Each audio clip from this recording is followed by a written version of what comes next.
Hi guys! Noel and Santino here for an exciting video game review for the video game section of the Noel Comics YouTube channel. This is going to be a little take two for an older review that we had on the channel. Yep, we're going to review a bad platformer. Yes, we're reviewing a bad platformer today. We just reviewed a good platformer, Super Mario Bros. 2 on the Famicom Disk System. And in that video, I mentioned Batman Forever. I actually misspoke and called it Batman and Robin. That's a 3D game on the Sony PlayStation. Then there's The Adventures of Batman and Robin, which is like a fantastic game. That's a really good run and gun game that we need to review. That's a good game. Like run and gun like Cuphead. Yeah, run and gun like Cuphead. But this is a bad game that we're going to be reviewing today. And I don't think many games are bad. I love video games.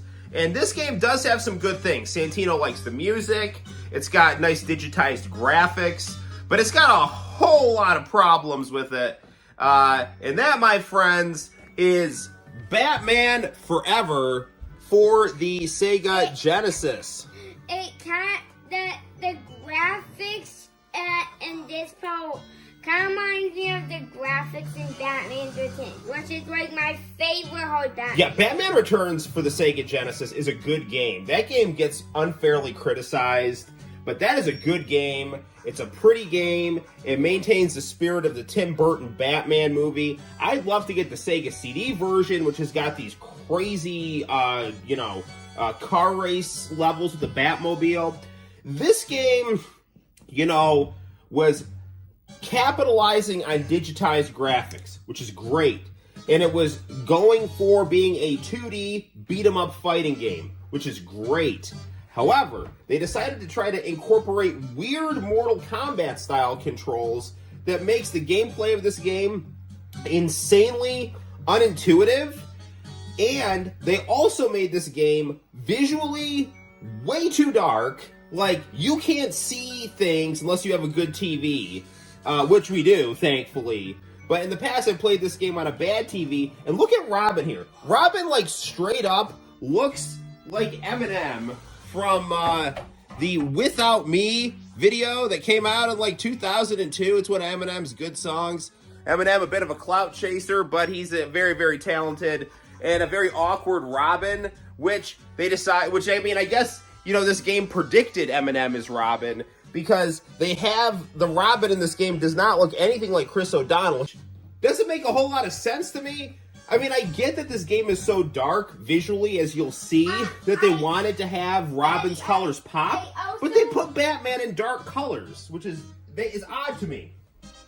Yeah, also... We have to put this on easy. Also the E in the Eminem video is backwards on Robin. Yes, because Eminem, he's a white rapper like Vanilla Ice, who we like, and he likes to do a backwards E for Eminem, so, because he's like the candy. Anyway, all right, here we go. We're gonna try playing this game here. If the bat wants to play, we'll play. So here's Batman. As you can see here, he's very dark. Like, he's literally blending into the background. He's so dark. And here's Robin, a.k.a. Eminem over here. So it'll be Eminem, okay? Yeah, so guess who's back? Back again. All right. Shady's back. Tell a friend. Robin is what, in this game, Robin, like, literally, when you play as Batman, it's so dark that you can't even see his cape. Yes. Now, Santino, do you know where the Two-Face toy is? I mean, if you can find it, fine. If not, it's not a big deal. We actually have a Tommy Lee Two-Face toy. And so this is Batman Forever, which was the movie where they had Val Kilmer as Batman. They had Chris O'Donnell as Robin. All right. It was in the living room. All right. So here's Two-Face. It's not the cool Billy D. Williams Two-Face that we had in the Tim Burton Batman. Actually, he wasn't Two-Face yet. He was Harvey Dent. This is like Tommy Lee from Men in Black and the Fugitive Two-Face, which is still pretty cool. But anyway, why am I bringing this up? Because he's the bad guy in this game. Now, Yes. this game, it kind of controls like Mortal Kombat. It's been a long time since I played this game here. And like as of right now, it starts off pretty okay, except for the fact that like they wanted to emphasize like that the Sega Genesis could do like the layering of images, which okay, whatever, but don't put the image like right here so it blocks what I can see. Like I'm not trying to be a jerk here, you know, but this right here just makes the game hard to see. Guys, plus they literally copied it on Resident Evil. Well, this game actually, I think, came out before. This game came out a teeny bit before Resident Evil, so that just might have been a stylistic coincidence, Santino. Good observation, though. Resident Evil is a much, much better game than this here. Although, I gotta tell you, as of right now, while this is not being super difficult-ish, it's not horrible yet. But see, already right now I'm stuck. Okay. Here comes the part, if memory serves me correctly, where I have to try to figure out, like, where to go, and it's not easy. They have these weird clues that are not easy to understand, and the level design is very awkward. There's something where... Hang on. It's very... I played this game before. Gliding here? Guys. Yes. Talk to me, Santino. Guys, I've gone to the first level of this game, but memory tells me when I've gone to the third level, that's when stuff starts to get really confusing. Oh, jeez. Oh, that's it. Okay. Okay, so I've got this weird grappling hook thing here. It kind of looks like I'm peeing a little bit here.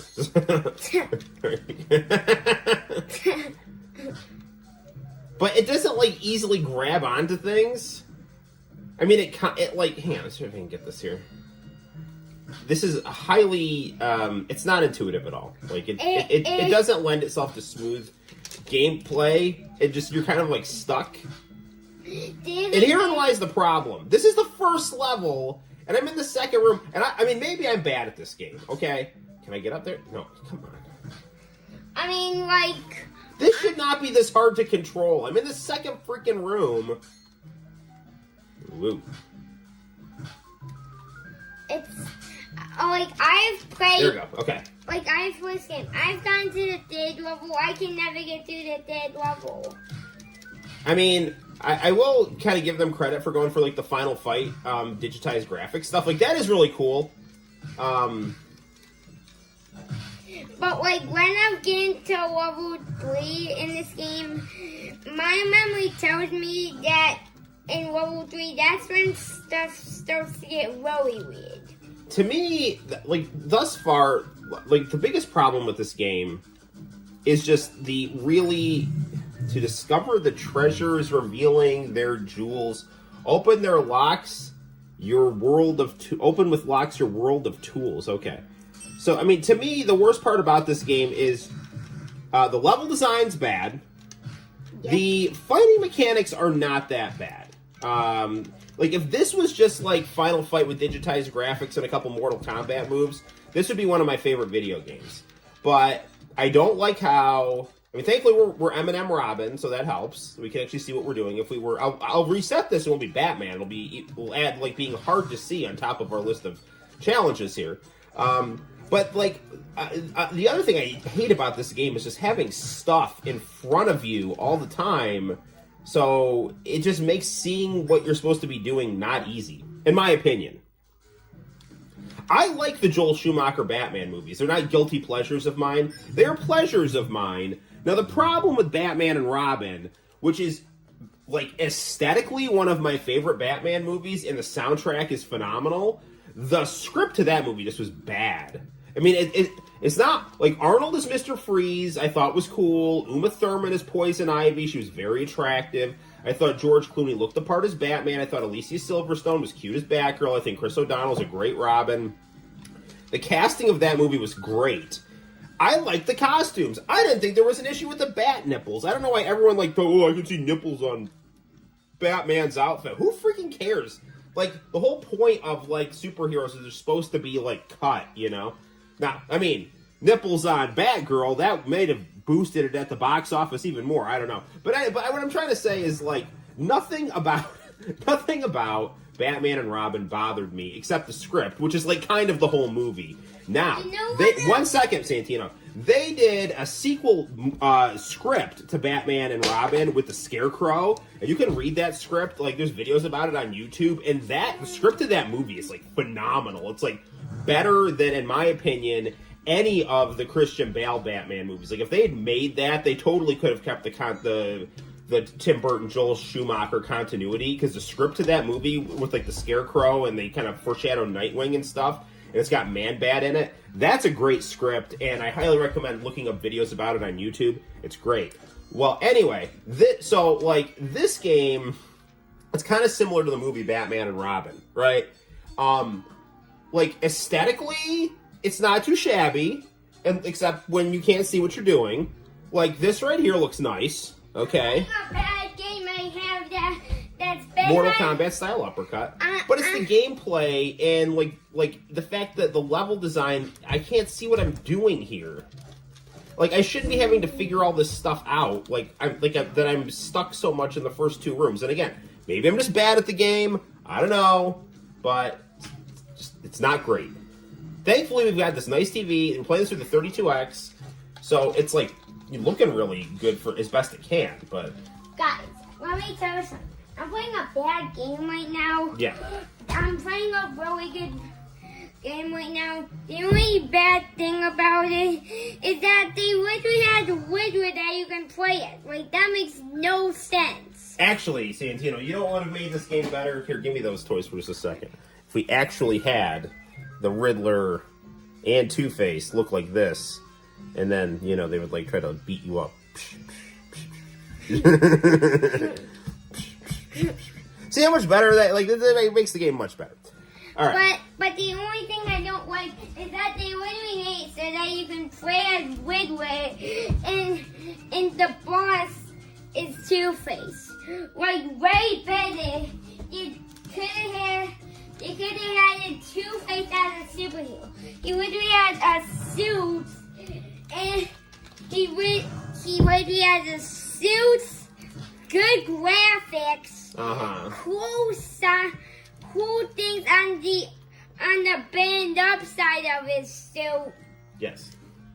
I just don't like how they made you play as Riddler. All right, you know what we're going to do? We're going to check this game out as Batman before we wrap up our review here. So that's Robin. That's Eminem Robin. All right, now we're going to check out Batman. Are there other characters besides Batman You can and Robin? only play as Batman and Robin. So this movie was based... It came out in 1995, Santino. This came out a year before Resident Evil. So it's from Acclaim. Acclaim made all the cool American games in the mid-90s. Some of them were fantastic, like NBA Jam and Mortal Kombat. And then other ones were, just not good.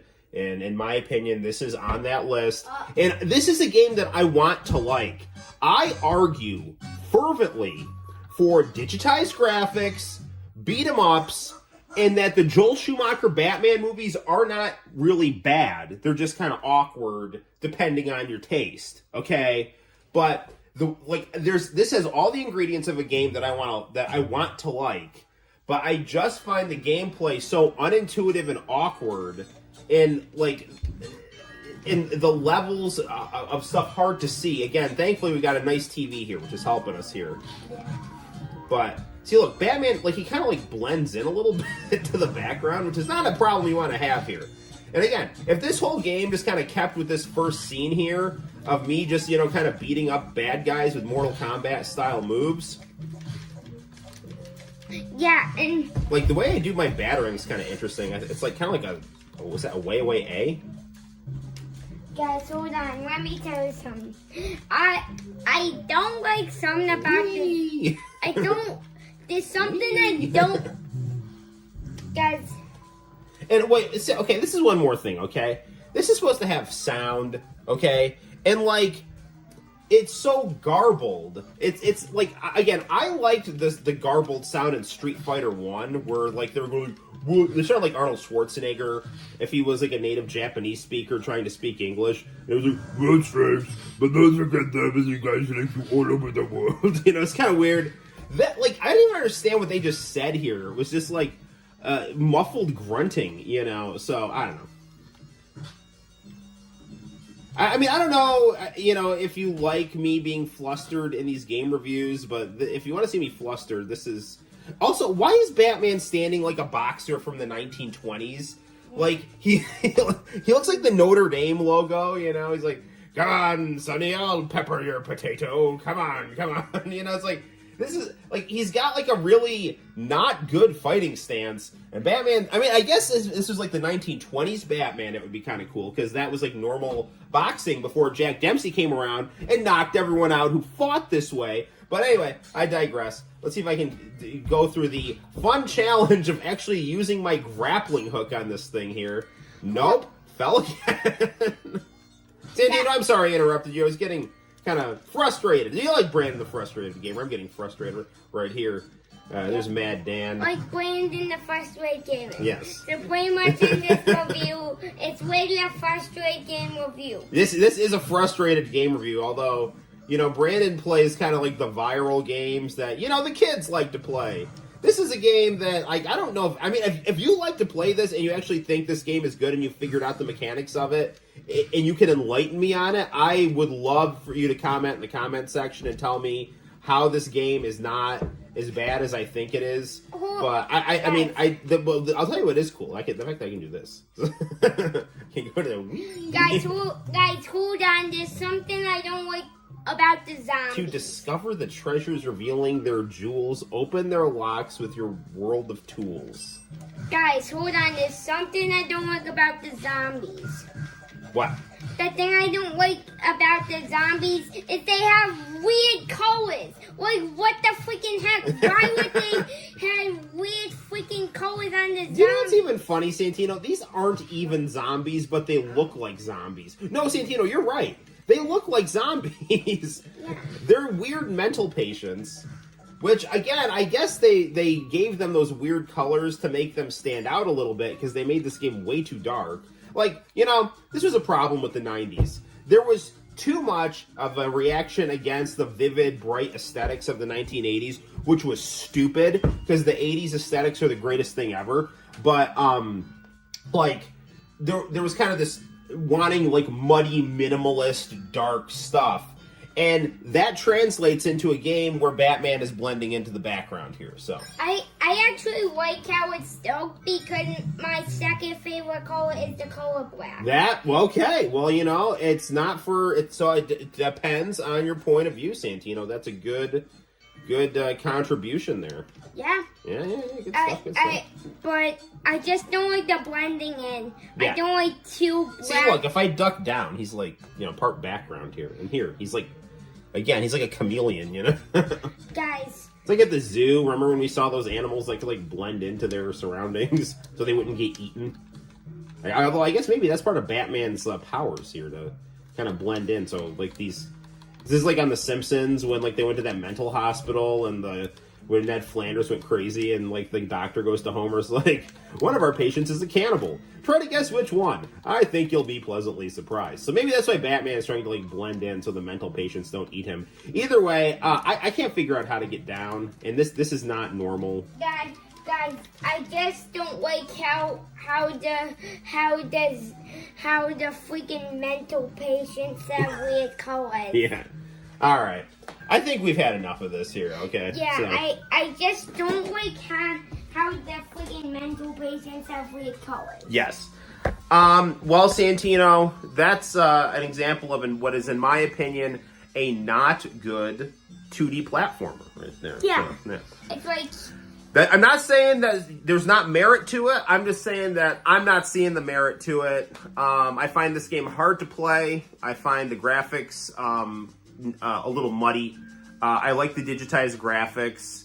I like the idea, the concept of the game. It's just, I think the execution of it is not very good in terms of its gameplay or level presentation. So there you have it, guys. That is our review for Batman Forever for the Sega Genesis. I have one more thing that I don't like about this game. What? I think there's like I don't like how when you see that like haunted mansion little thing, I don't like how it has too of like dark music. Like that just makes it feel like you're playing Resident Evil. Yeah. And, I need to get to playing some Resident Evil because I'm getting pretty far with Jill. All right. Until next time, guys, I'm Noel, and this is Santino. And we will see you in the very near future for more video game review fun. Bye-bye. Bye. Bye-bye.